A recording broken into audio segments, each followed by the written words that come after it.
Guys, nandito tayo ngayon sa may mango farm. Binisita natin itong unang mango farm natin. Nandyan na si Milan.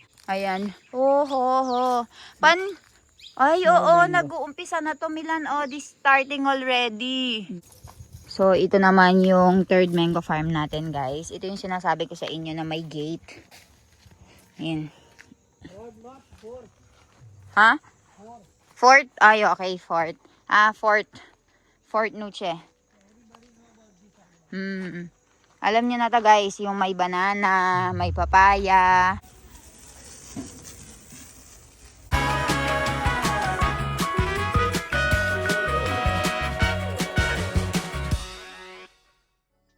Guys, nandito tayo ngayon sa may mango farm. Binisita natin itong unang mango farm natin. Nandyan na si Milan.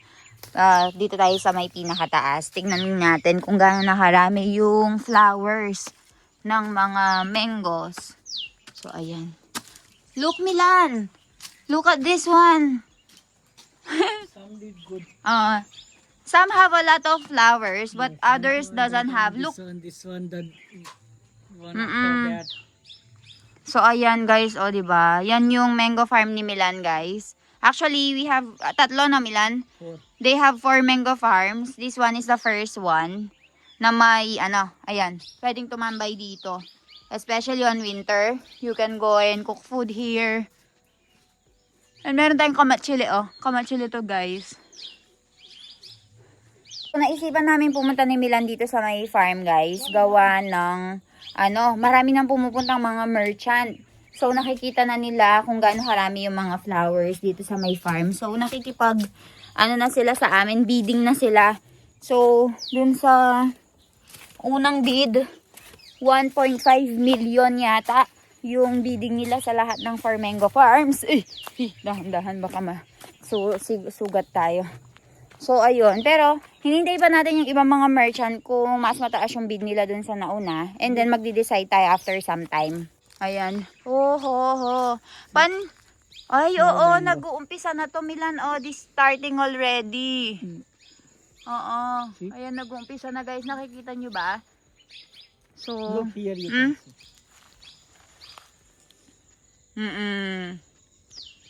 Ayan, guys. Nag-uumpisa ng mamulaklak itong mga mangga. Merong mga nahuhuli because there's different varieties here, right? Then we painted it white. Why you painted white? What for? We protect it from insects. From ants? Red ants?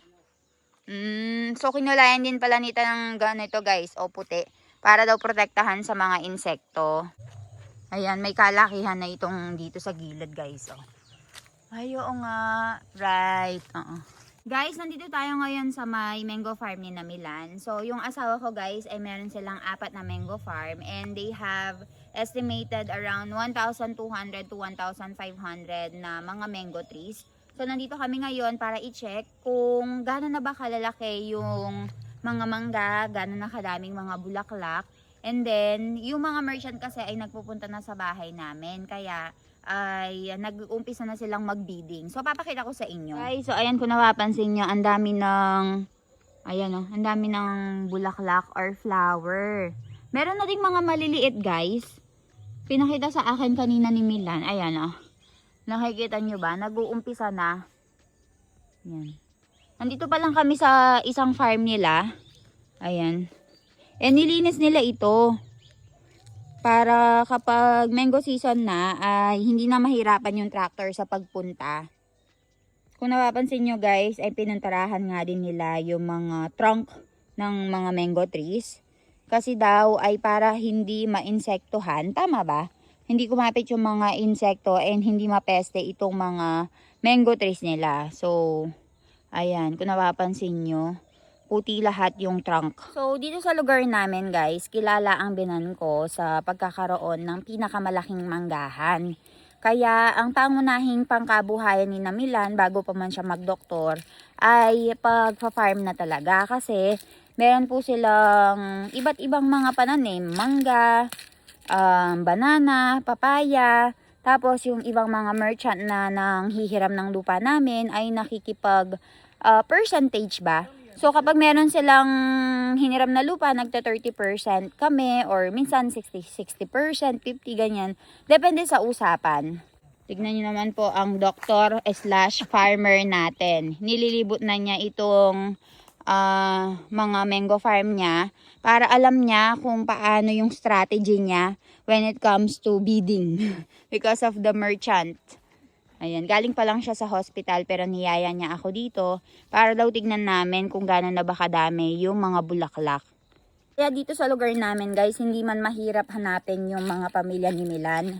Dahil itanong mo lang kung sino yung may-ari ng pinakamalaking manggahan. Kasi yun yung naging trademark niya na yung biyanan ko, yung trademark niya ay ganun nga. Kasi yung kalolololohan ni na Milan ay pinili na magtanim ng mga mangga instead of mag-farm ng iba't ibang mga prutas at gulay para meron ngang manahin yung mga apo nila sa tuhod.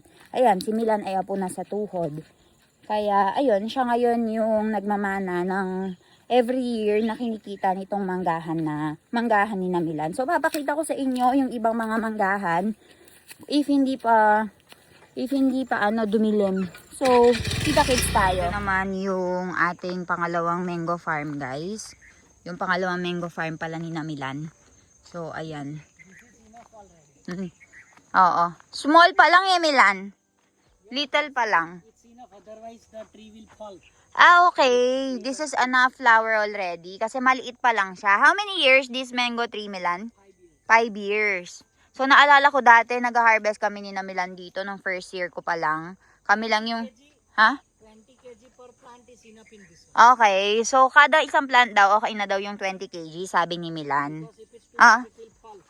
Kapag daw kasi malaki ay matutumba daw.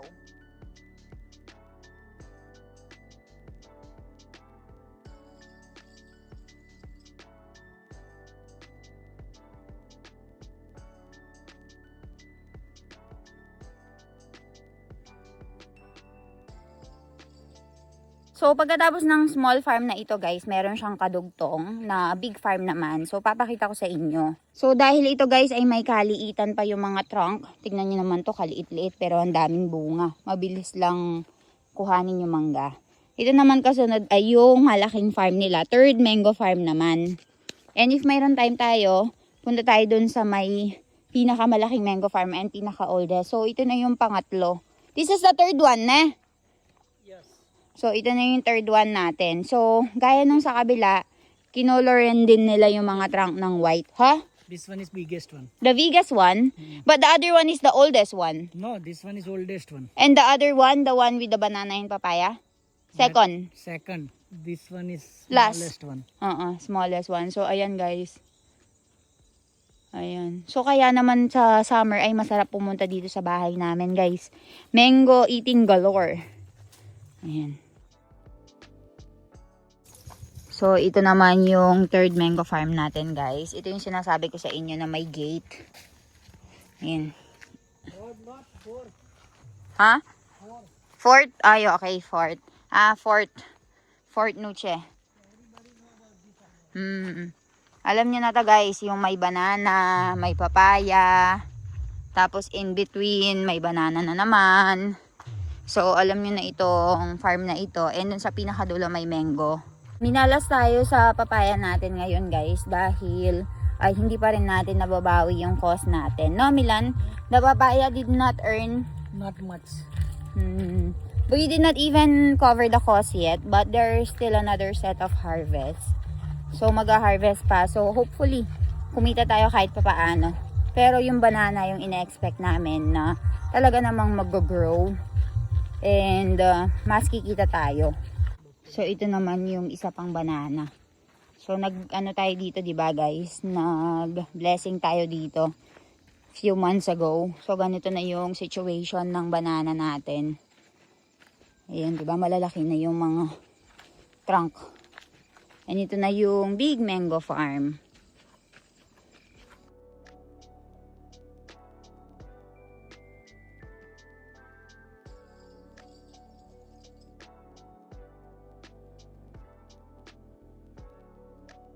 Nandito na tayo sa fourth mango farm natin. And hindi tulad nun sa kabila, dito ay medyo kaunti yung mangga, yung mga flower. I think medyo na late lang. Pero hahabol yung mga yan. And nakulayan na din nila ng puti. Ayan. I think nagkulangan sila ng pangulay dito. Kasi ito hindi nila nakulayan, no, dun sa may bandang bungad. Ayan.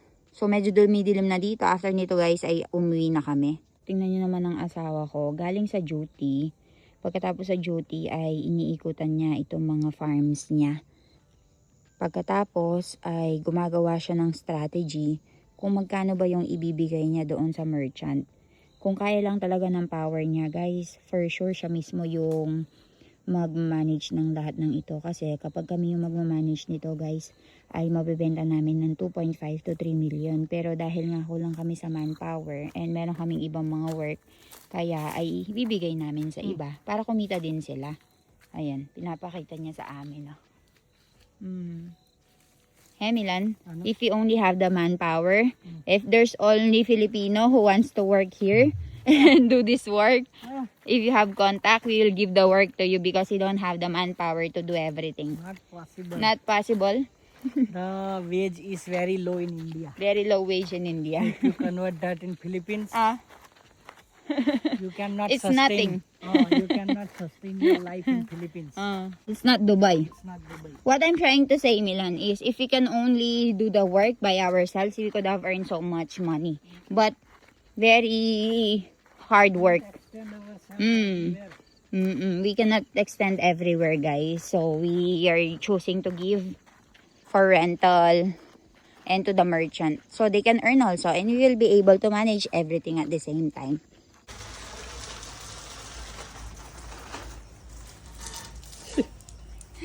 Doktor sa umaga, farmer sa hapon, hardinero sa gabi. Ang daming extra ni Doc Milan, ang daming part-time. Sabi niya siguro sa isip niya, ano ba tong ginawa ko sa buhay ko? Hindi na natapos ang trabaho ko. Ang dami kong mga, dinagdagan pa ni Elaine yung trabaho ko. Sabi ni Doc Milan, buisit kayo. Sabi ni Doc Milan, buisit ka Elaine daw.